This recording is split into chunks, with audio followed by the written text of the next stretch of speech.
All right. Well, hello, everyone. Welcome to the Evaluator Group webinar series.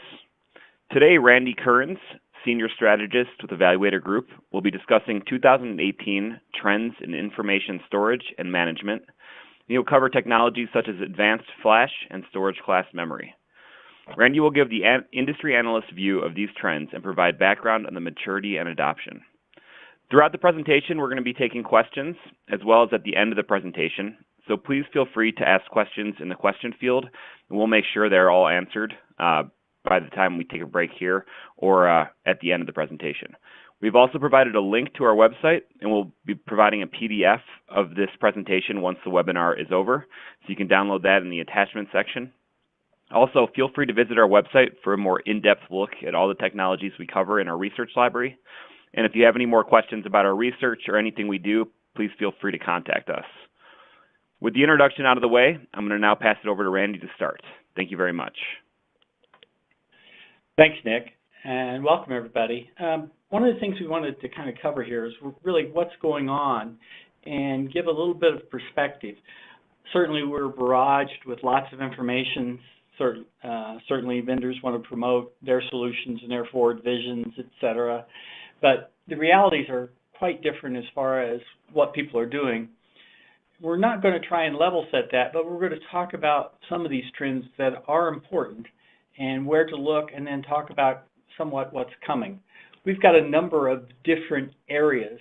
We view these as kind of the hot topics area of what's important to think about covering this broad stage. I do a lot of engagements with our IT clients, and usually there's one particular thing that they want to address, a problem, if you will, but ultimately it ends up broadening into a larger discussion that covers many of these different areas.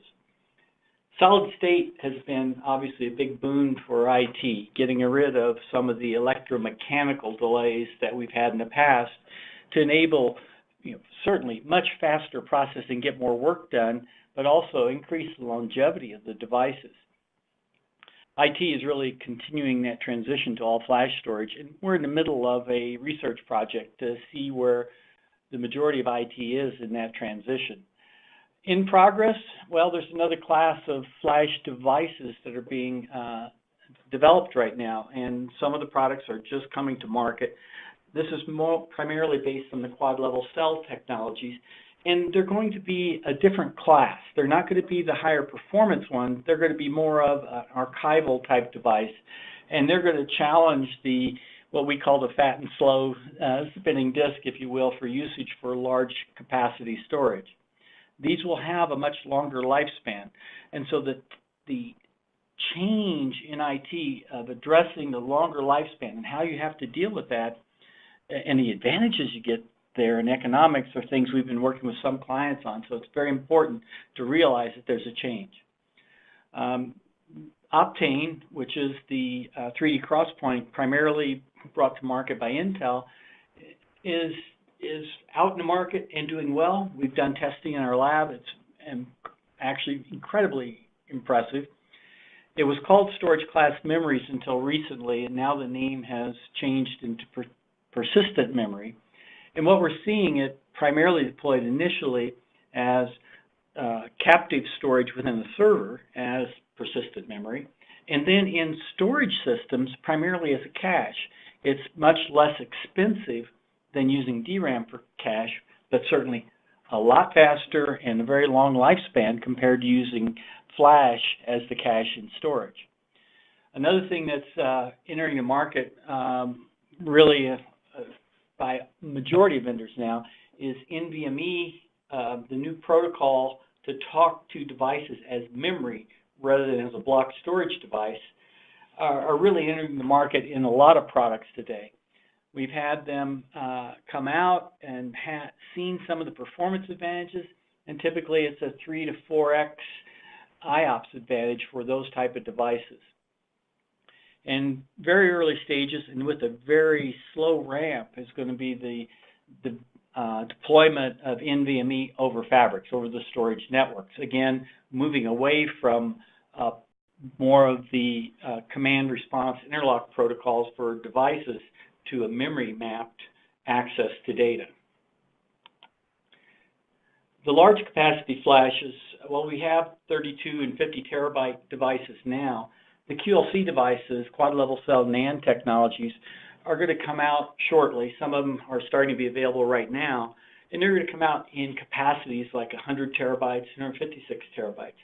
They're going to be focused on long life, large capacity storage. The advantages in physical space, in power consumption are significant. Probably the greatest economic benefit is going to be in the longer lifespan, and you'll see that 10 to 15 years depending on the vendor. And these are going to be devices that are archival types, not meant to be beat on like you would a normal SSD, but you'll do a limited number of writes to them, primarily reads. 3D XPoint with Intel products that have been out for a while are still fairly incredible. The diagram from Intel here is actually very telling. It's really a phase change memory, change in state after a voltage has been applied.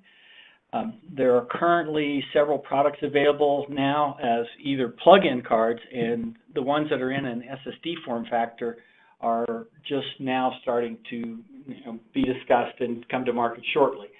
The memory bus attachment as an NVDIMMs aren't quite yet available, at least generally available. One of the interesting things looking at these devices, though, is that you can buy them off Amazon. And you normally look at the valuation of these devices still in a data at rest measure, meaning how much does it cost per gigabyte. Unfortunately, that doesn't tell you anything about the performance gains you get. It doesn't tell you anything about the longevity you get. So it's really an inadequate measure. But if you do use that number, the last one I looked at from Amazon was $1.32 per gigabyte, which I was stunned by how low that price was. So this is going to be very interesting to watch this roll out over time. Now let's talk about the connectivity for storage. There's really two different things going on. One is on the right, if you will, or in the bottom of the first chart, is saying I'm going to connect storage to either a server or to the storage controller with a memory protocol, and I want to do it as fast as possible. So they're moving away from SCSI as a protocol and SAS or serial attached SCSI as a physical interface, and using a memory map protocol called NVMe, non-volatile memory extended. And then connection-wise, moving to PCIe as a connection, using extensions for PCIe to get longer distances. So now I can get really a bus architecture type connection. And like I mentioned earlier, we've seen a 3 to 4x improvement just by doing that. It removes a lot of the back and forth over the interfaces and becomes much more focused. We'll talk some more about that as we go forward. The next part of this is to say I want to connect my storage, again, shared storage, which is still a huge demand inside of IT environments, over my storage network, and I want to connect it with a memory-based protocol like NVMe. So now we have NVMe over Fabric, and we have several contending solutions for that technology. So when you talk about NVMe, now you have some context to keep in mind. We have NVMe as a protocol, and then whether it's coming over the storage networking, over the Fabric, if you will, or connecting to the devices behind a server or controller. Again, both have significant performance gains, but they are independent as far as deploying these. RDMA is another advanced feature capability that you can get that has value primarily in the Ethernet world, in that you can remove some of the scatter-gather list and movement of data between different locations that's in the protocol stack that is in some protocols, and Ethernet is probably the worst of those. So now if you can say, I want to do a remote direct memory access and bypass all of the extra handling of the data, I can get the data to and from the application much quicker. For those of you that have been in the fiber channel world, you know that that's pretty much addressed in fiber channel with the adapters that you pay for that have those buffers to do all of that functionality right on the hardware. But RDMA has tremendous performance gains. Now, we've had RDMA available for quite a few years in InfiniBand. That was the virtual interface architecture delivered with InfiniBand. And that has proven to be very valuable, primarily in the high-performance computing environment and in storage systems as the inter-node communications.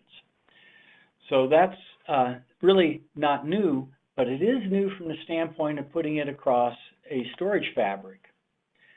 So now we've got a storage fabric with NVMe to get away from the command interlock response and move to the next level of performance.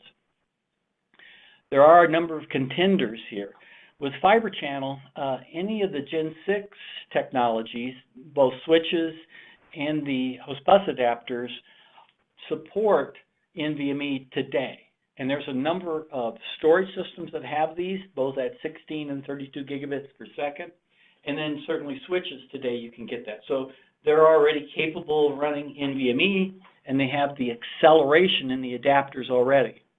InfiniBand we've had for a long time, and so you have the option of doing InfiniBand as your fabric. And then we have several that run over Ethernet. There's RDMA over converged Ethernet. If you remember converged Ethernet from FCOE days, this requires the same type of DCB switching and special RDMA NICs. There's also iWarp, which uses the standard switches, and it's done a little differently. And then the new standard just coming out is to do NVMe over TCP using the existing NICs and get the advantages of that, but without the RDMA. And then, of course, there's one in the horizon, probably a number of years away, but a new fabric that goes to a single fabric environment called technologies called Gen Z. I'll talk about that more in a minute. NVMe fabric does represent some degree of software changes, primarily from the server side. You'll see two different things. You'll see either applications that can take direct advantage of using the RDMA, and so they're written slightly differently, or you can see the existing ones work, and you'll see a different device driver effectively for that. Inside the storage system, that's all handled and hidden from any of the access and controls that you would typically see inside of a storage system. If you're doing software defined, for example, where you want to use your own software on, your own server with some software on it, then you'll have visibility and requirements around putting the right drivers in, support, etc. That goes along with that. Gen Z is a new fabric with the consortium working on it that is very interesting. Basically, it's saying, okay, we've had storage networks and networking using Ethernet and using Fiber Channel for a long time. How do we get faster and more secure? And so there's a consortium of a number of vendors working on, which is great, and they've got some great designs.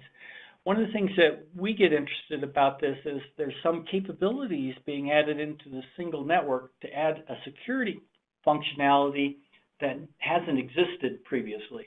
So now you can put in acceleration with FPGAs into these technologies, but you can also put in a lot of the security mechanisms for isolation or detection of threats with GPUs inside of the network. So now we get a network that is much greater security, much greater performance to move on to our complete fabric, if you will.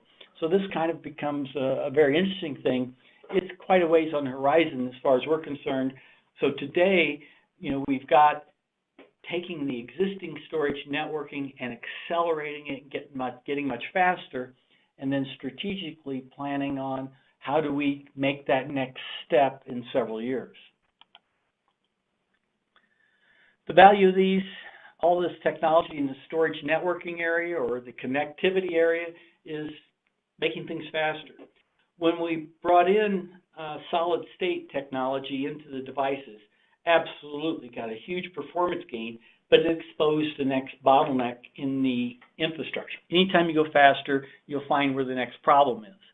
So taking the connectivity and moving it to NVMe and changing the connections to PCIe to the devices and a new fabric obviously addresses yet the next bottleneck. Once we get past that, probably the next bottleneck is going to be in the application side, but that's great. So we can keep getting faster. The big deal about this from a standpoint of storage connectivity currently, this is really just a logical extension to the existing infrastructure. You can make your current Ethernet infrastructure go faster. You can make your current fiber channel infrastructure go faster. So we spend a lot of time working with our enterprise customers, and we talk about optimizing what they've got today. Obviously, moving to all flash is tremendous. Now improving the networking addresses that next bottleneck. And the networking, there's two ways to attack it. One is obviously Gen 6 fiber channel within NVMe. The next one is, if you're running iSCSI, transition to using a different technology here with RDMA over IP or just NVMe over the TCP connections. So some great opportunities here. It's not clear which one's going to be the best, who's going to be most prevalent. We've talked to a number of vendors, and they're going to support more than one type just because it's unclear as to which one customers are going to use if they're going to go Ethernet. Fiber channel, that's already there today. This is kind of interesting. I put this together a couple of years ago, and it still holds true. What we're seeing is solid state becoming its own pyramid for the most part, and it really looks like this. In the old days, we used to talk about tape and fat and slow disk and high RPM disk and DRAM. Well, now we've got a couple different types of solid state devices. You've got archival flash, you've got the flash and SSDs we're used to today. We've got 3D Crosspoint or Optane used in a couple of contexts as cache or non-volatile inside the server or the storage controller. And then you still have the high performance, higher cost DRAM. I think we're at DDR4 technologies in most systems now. But this is where we're at today and moving to a solid state technology, and it's not just one technology. Okay, I think it's a good time to take a break for a minute. And Nick, if you're still on, we can take any questions. If we haven't had any questions yet, or anybody wants to talk about it, we can jump into it. If not, you can go ahead and add those, and we'll get to them at the end. Yeah, we don't have any questions yet. It looks like if somebody has any questions now, we'll give you a minute here to ask them. And if not, we can just wait till the end here. And just a reminder, too, I'm going to be posting this entire presentation as a PDF following the presentation. So you will be able to download that once this is over. So. Okay, great. So let me move on a little bit, and we'll wait for questions to queue up a little bit. One of the other areas that's developing is this predictive analytics for storage. This is very interesting. And what many people miss here is this is the ultimate value to an IT operation is in improved resiliency. There are a lot of other areas that have value, faster time to get support done, et cetera, but the real value, economic value, is in resiliency of systems. That translates to real dollars in less amount of time that you're going to have a potential outage, the amount of time you have to do in dealing with that, et cetera. We've done some economic models on what does an outage cost, and that's been very interesting to see how impactful those are and how much money is at risk.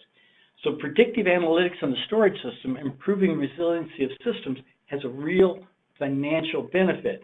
And a majority of the storage system vendors, the ones that provide complete solutions, if you will, the complete hardware, the devices, the controller function, which may or may not be an integrated server, but uses standard Intel technology for the most part, those are the ones that are investing in improving their storage system for greater resiliency.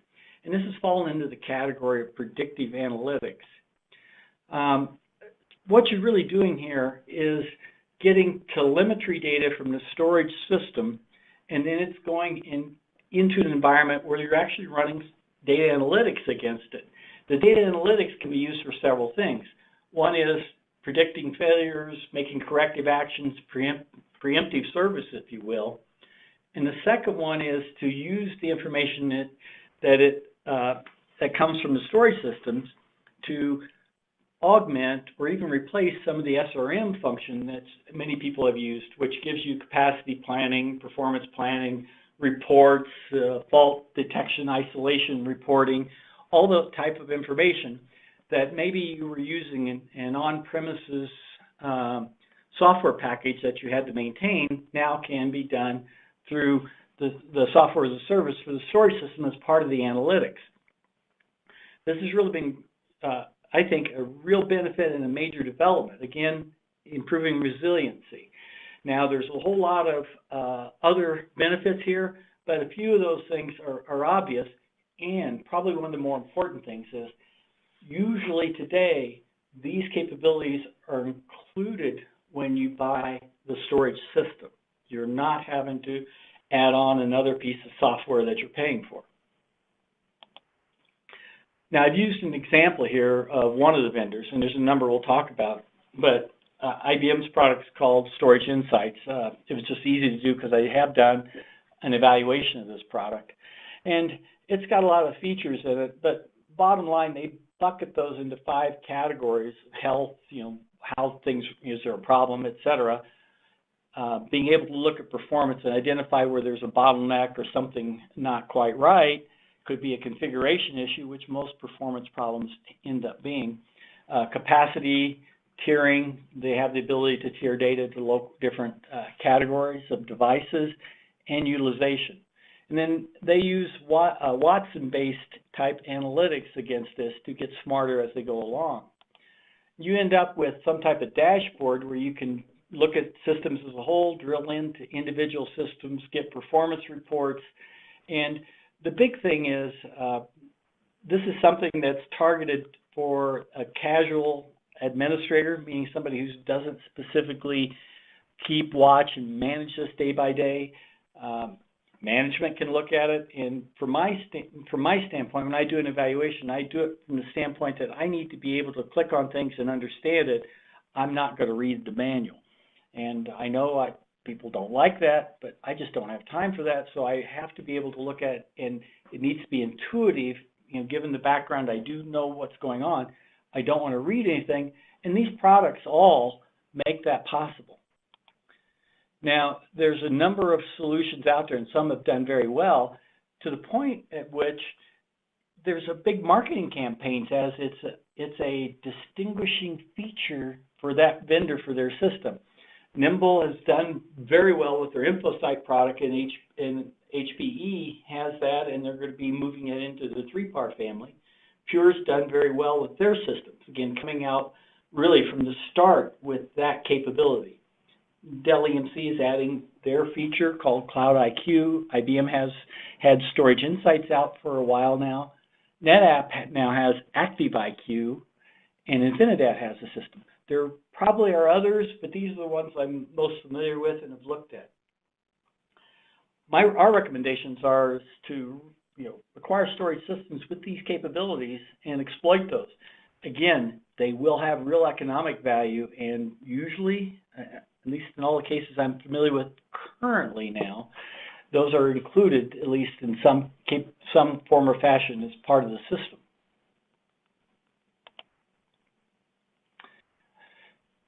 All right, let's talk about the hybrid private cloud world, or hybrid IT as one vendor calls it, which I think is a great name. And we'll go forward into that, what's going on there.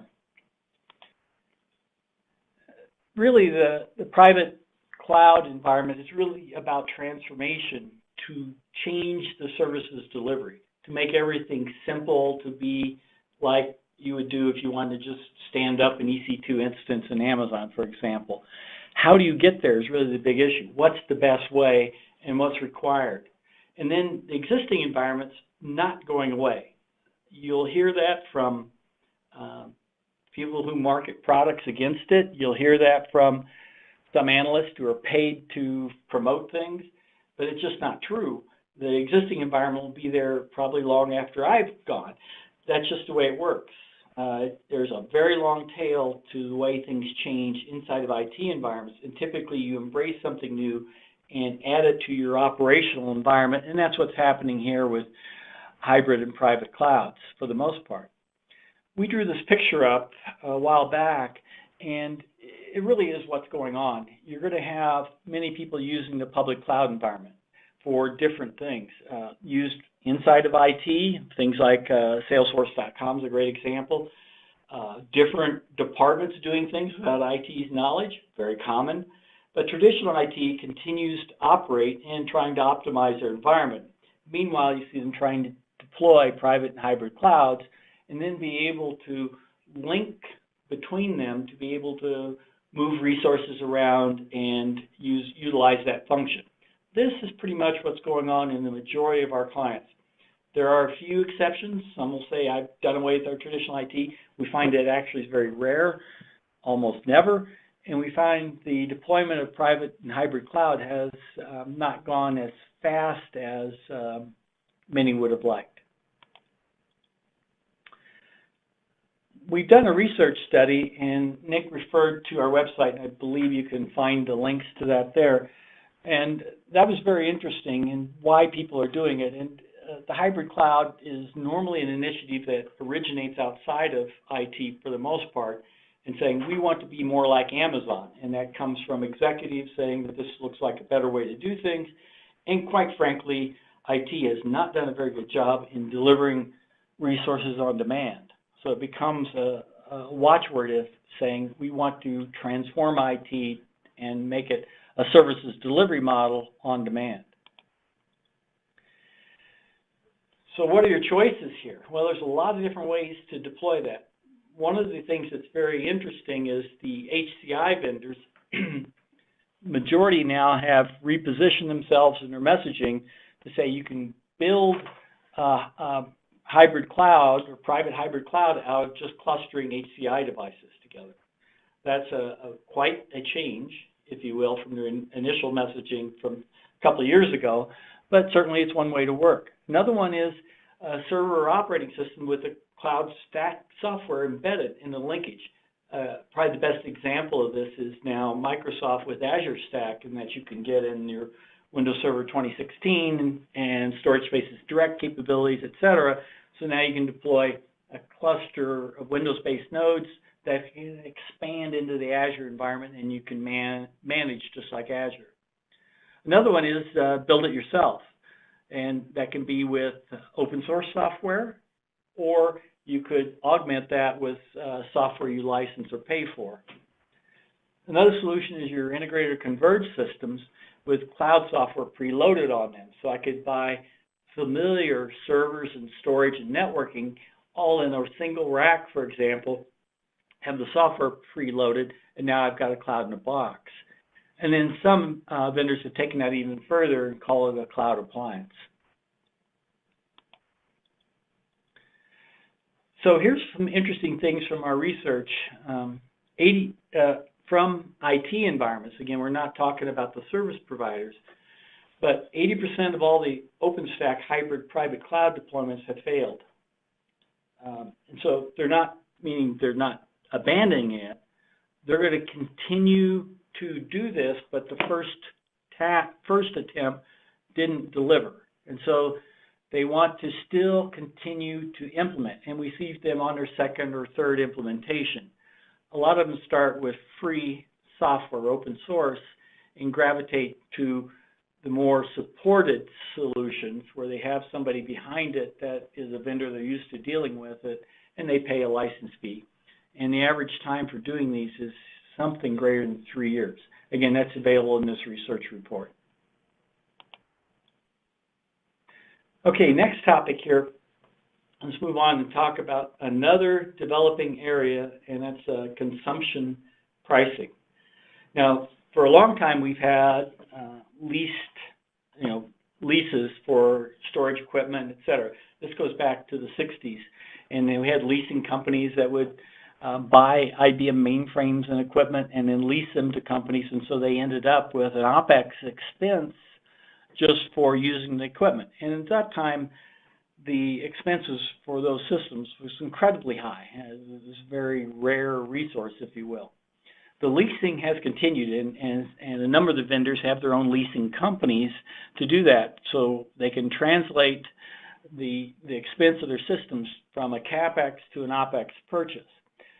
One of the things that's changed, though, over the last number of years is that lease has become a liability on the books, if you will. It's an encumbrance on the reporting, so that if you look at it from the financial reports, they are liable for the term of that contract for that lease, and it's not as advantageous as it used to be. So now we have a number of vendors that come up with a different approach, and this approach is really a pay-per-use approach, a consumption-based pricing. So they will get the equipment and the resources and everything, but only pay for what they use, and either have no lease terms or a limited contract period where they do have to have it on premises or pay for that. And what we've seen is a number of them do this for a 12-month period. And so now you have a 12-month that you will pay for a guarantee of this amount, and then after that, there is no contract. You just pay for what you use going forward. And as everybody knows, once you implement, put your valuable resources of data on a storage system, it tends to have gravity and stay there. And you keep that because that's the least path of resistance. And so they're betting on the fact that you're going to keep that for a much longer period of time, and really true. So the idea behind the consumption-based pricing is get this truly to more of an OpEx expense, but a pay-per-use expense, very similar to those that have want to use storage, if you will, in a public cloud environment. That's, you pay for what you use, not a long-term contract in all cases. So this is really more of a reaction to the way the liability is for leasing and to provide the same OpEx charging models that you might see in a public cloud. For customers, this is a very interesting approach. Now for vendors, there's some issues around the compensation that they pay the salespeople. So you need to look and say how a salesman's compensated to see whether they're really going to offer this and promote it or not. But the consumption-based pricing does fit some environments where capital expenses are at a premium, and but yet they don't want a lease where it's a liability to the company, at least on the books, and they can move to a consumption-based pricing and really get that to a pay-per-use type of model. So majority of the vendors are still working these things out. The terms and conditions, T's and C's, are slightly changing as the vendors react to this. So a lot of homework to do to figure out, is this the right thing, and do I have the right ones? And certainly some degree of negotiations are in order. Let's talk about the data protection. Anytime you acquire storage, you have to address data protection, obviously. If your data is valuable, which I assume it is, if you're going to store it, you have to protect it and provide some type of recovery mechanism, and the protections from all the different reasons we all know of: inadvertent deletion, corruption, physical problems, disasters, etc. And that's another whole big research thing that we've done. But the integrated data protection is a new thing that's been coming out for the last several years, where systems are now building in data protection into the storage system as an added value feature, rather than having to say, oh, I've got to add this to my license charge for backup software, et cetera, et cetera. This is a developing area with a number of products over several years. A lot of value here, and there's really several different ways. One is self-protecting storage, and I talk about that a lot, in that they'll have the storage systems capable of making a protected copy and sending that protected copy either off premises, some geographic distance away for disaster protection, or locally, and ability to even send that to public cloud or to an on-premises object storage system. This self-protecting says, now this becomes my mechanism for protecting the data in that system. In the case of block storage, I could do it for a LUN, or in files, I could do it for a file system. And normally, the majority of these systems that develop this integrate this with applications such that the application can direct the protection to be done. So now you get the guy that was maybe doing backup administration before, managing this as a infrastructure and functional capability, and then the requirements for doing the backup or scheduling the backups move to the application admin. This is, I think, a great development.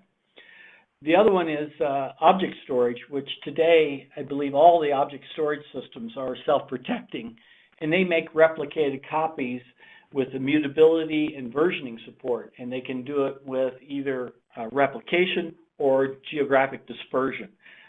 That's really important because with the object storage systems as very large repositories, running backups on them is impossible. Just, you cannot get that amount of data moved in any amount of time that would be meaningful. And so self-protecting is the only way to look for object storage, and geodispersion is the one to solve some of the disaster protection. Now, we've also had a development over the last few years of scale-out NAS systems that may operate as secondary storage that have backup software integrated into each node. A number of vendors and several coming out. The idea behind that is I can use those nodes for the scale-out NAS to be the data movers and have the software functionality to manage the backups and the all of the catalog of the information. It's a data pull, if you will, and this is very interesting. Now, I've got a couple of slides from one of the vendors, which is great. They did a great job describing it, in that here is your traditional backup system where you'll have media servers and data movers and move the data to a backup system that can either go to a cloud or a tape beyond the disk-based systems. The scale-out NAS systems now has a whole bunch of nodes that can move the data in parallel, and then depending on the vendor, they may have the capability to move on to a cloud tier or a tape cloud and archival environment. But each node is a data mover, effectively eliminating the need for managing all those media servers and data movers. This is a very interesting approach. Again, some startup companies, and now we're seeing some of the major vendors get into this business. So this will be another option in the integrated data protection category. Value here is performance. You can get the protection done much faster.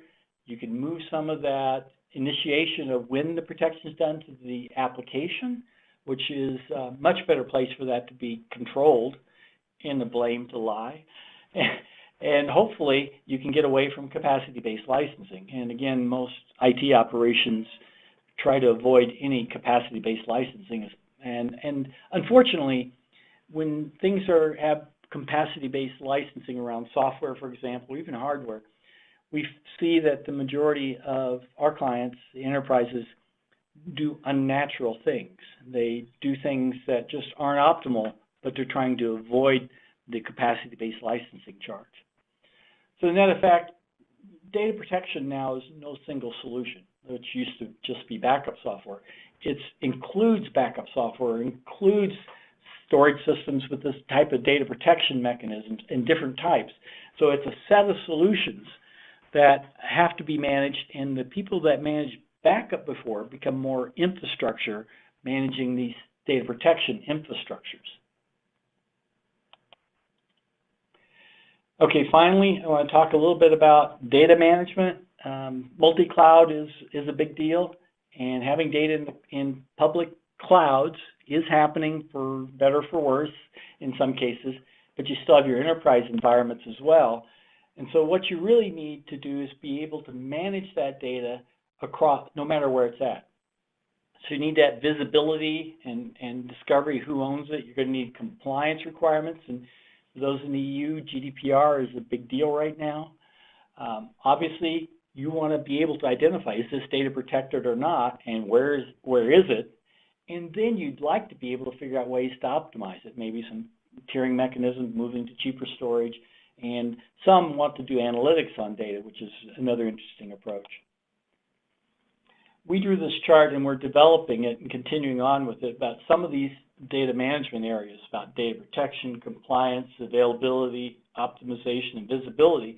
And this is really what encompasses enterprise data management, no matter where the data is, whether it's on-premises, in public clouds, et cetera. But it's part of all of these things. We've got a big section on this in the next class we're doing here in the U.S., and the next one's being done in Germany and the Netherlands. For data management, you have to have tools that manage across these locations, no matter where it is. Remember that the real value is that data has value, and you really want to protect it, know where it's at, and optimize the use of it. Integrated in that earlier chart is if you have multiple copies, this may be the best place to understand where those copies are and recognize that you could reduce the number of copies, etc.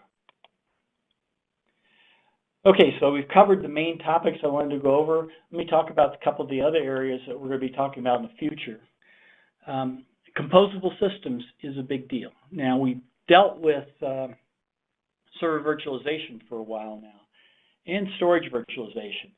Those were all about getting more value out of their resources by using them more effectively. That's really what server virtualization was about. There was resources there not being used effectively. Same way in storage, there was trapped areas of data. I wanted to do something like a IBM Spectrum virtualized so I could utilize those resources more effectively. Composable systems goes to that next level and says, I want to break this down and have even finer level granularity, and I want programmatic control to change and dynamically adjust those resources based on what I'm doing. This is an exciting area, and there's a number of vendors in this area today. We're going to see this continue to develop over time. So it's an area we're going to dedicate resources to cover. Another one that we're covering is the high-performance computing space that's moving into enterprises as business-critical applications. This is a big deal. So this is where analytics becomes key to IT operations. There's new technologies here. GPUs, we've talked about, infinite memory engines, certainly parallel file systems. So HPC in the enterprise is a big deal because it's obviously got new technologies, but a lot of money and certainly business critical. So we've dedicated resources in the Evaluator group into covering this space as well. All right, so we've had a short introduction of things going on. Hopefully this has been useful for you.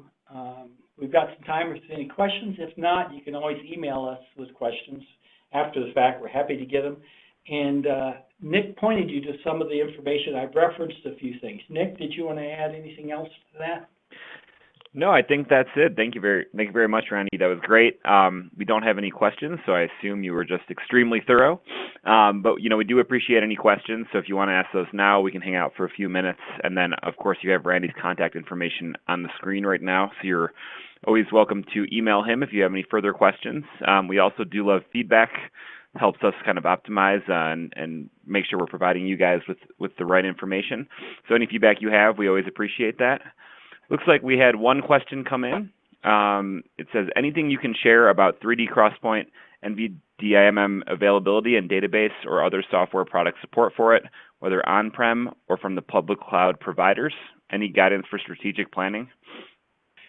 A good question. I was just at the Persistent Memory Summit a couple weeks ago.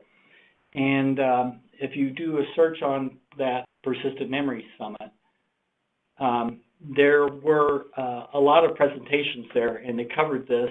And rather than me trying to remember with my nearly faulty memory, I think the best way is to look at that, and you'll see the status of it, and you'll see some of the predictions about when that's available. So that's the best thing I can refer to. The Persistent Memory Summit and all the slides and things that were made available for there. You look through that, and you'll see some of the designs and obviously some of the discussions about availability.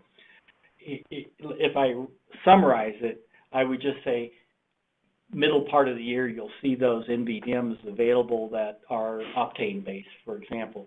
And the big deal is that those are going to be on the memory bus rather than what is being done now, which is on the PCIe bus. And on the PCI bus is great, but when they get on the memory bus, then the performance really gets a great deal faster. And in that persistent memory summit data, there's information about performance there. One thing I will point out, though, in the majority of the vendors in this area, persistent memory, Optane, and there's a few others, technologies like MRAM, resistive RAM, et cetera, coming along. They're focusing the initial sale, or at least messaging, really as internal to the server or internal to the storage controller. They see that as the fastest path to customers and the greatest value. The longer term, making those as external devices is real. It'll just take a little longer. And those economics, I quoted you some numbers from just looking at the price on Amazon. Those are going to be pretty astounding. So it'll happen a little faster due to economics than what many people would think. So keep your eye on the economics of that. It'll happen relatively quickly, and you'll see that great performance benefit. Now, when I spoke at the Persistent Memory Summit, I was, well, let's just say more accusatory to the vendors, saying, hey, you're doing great technology, but you're not doing a very good job about showing people the value of this greater performance. You still have people talking about dollars per gigabyte, and that's a data at rest measure. If I can go 1,000 times faster, what's that really mean? How do you quantify that and put a value on it when you still have some salesman out there selling dollar per gigabyte devices? The fat and slow disks, the 7,200 RPM disk, are well known, but I think the largest one is 12 terabytes now. Now we're looking at 100 terabyte SSDs that are significantly faster, but used in a different context, if you will. So I don't think the vendors have done a very good job explaining this to customers. Okay, Nick? It looks like that's about it. Somebody asked if we are sending out the slides. We will be following up with an email, but immediately after we end the presentation here, you will see that this presentation uploaded under the attachment section, so feel free to just go back into the presentation and download that if you wish. But we will be following up with an email as well with the link that you'll be able to download that. So it looks like all the questions for today. Thank you very much, Randy, and thank you everybody for tuning in. And we're looking forward to talking to you guys next time. Thanks a lot. All right. Thanks, everybody. Bye-bye.